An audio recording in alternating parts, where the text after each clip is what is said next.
मित्रांनो, एकंदर तूर पिकाचा जर आपण विचार केला तर तूर पिकामध्ये व्यवस्थितपणे खत व्यवस्थापन त्याचबरोबर न्यूट्रिशन मॅनेजमेंट असेल, त्याला योग्य वेळेवर योग्य पाणी आणि योग्य वेळेवर योग्य व्यवस्थापन जर केलं तर तूर पिकामध्ये जबरदस्त रेकॉर्ड ब्रेक उत्पादन आपण घेऊ शकतो.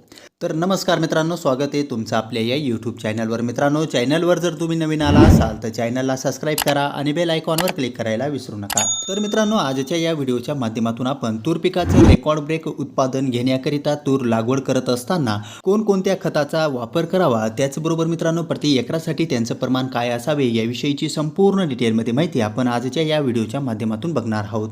तर मित्रांनो, तूर लागवड करत असताना खत व्यवस्थापनाचा जर आपण विचार केला, ज्यावेळेस आपण तुरीचं शेत तयार करत असतो त्यावेळेस चांगल्या प्रकारे जे कुजलेलं शेणखत आहे या शेणखताचा वापर करणं तुम्हाला गरजेचं असतं.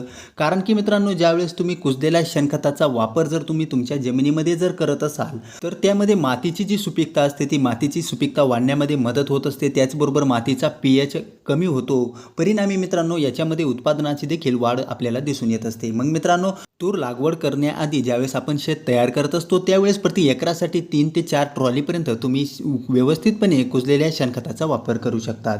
त्याचबरोबर मित्रांनो, पाऊस पडल्यानंतर ज्यावेळेस तुम्ही तूर पिकाची लागवड करणार त्यावेळेस मित्रांनो रासायनिक खतामध्ये तुम्ही NPK असेल त्याचबरोबर DAP खताचा वापर करू शकतात.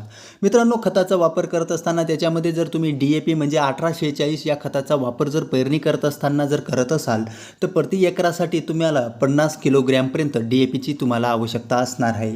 त्याचबरोबर मित्रांनो, 50 किलो DAP वापर केल्यानंतर त्याच्यामध्ये मित्रांनो तुम्ही प्रति एकरासाठी 5 किलोग्रॅमपर्यंत झिंक सल्फेटचा देखील तुम्हाला वापर करायचा आहे. तर मित्रांनो, सुरुवातीच्या काळामध्ये सुरुवातीच्या पिकाच्या वाढीच्या स्टेजमध्ये आवश्यक असलेल्या अन्नद्रव्यांचा पुरवठा करण्यासाठी तुम्हाला DAPचा वापर करायचा आहे. त्याचबरोबर झिंक सल्फेटचा वापर करायचा आहे.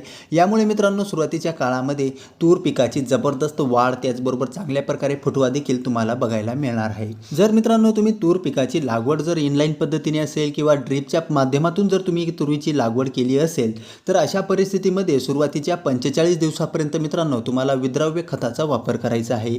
विद्रव्य खतांचा वापर करत असताना त्यामध्ये तुम्ही 1261 या विद्रव्य खताचा वापर तुम्ही ड्रीपच्या माध्यमातून करू शकतात. त्यामध्ये मित्रांनो 1261 या विद्रव्य खताचा तूर पिकामध्ये वापर करत असताना साधारणतः 4 ते 5 दिवसाआड तुम्हाला याचा वापर करायचा आहे. 5 ते 6 दिवसाआड वापर करत असताना असंच लगातार 45 दिवसांपर्यंत तुम्ही 25 किलोग्रॅमपर्यंत 1261 या विद्रव्य खताचा तुम्हाला वापर करणं गरजेचं आहे.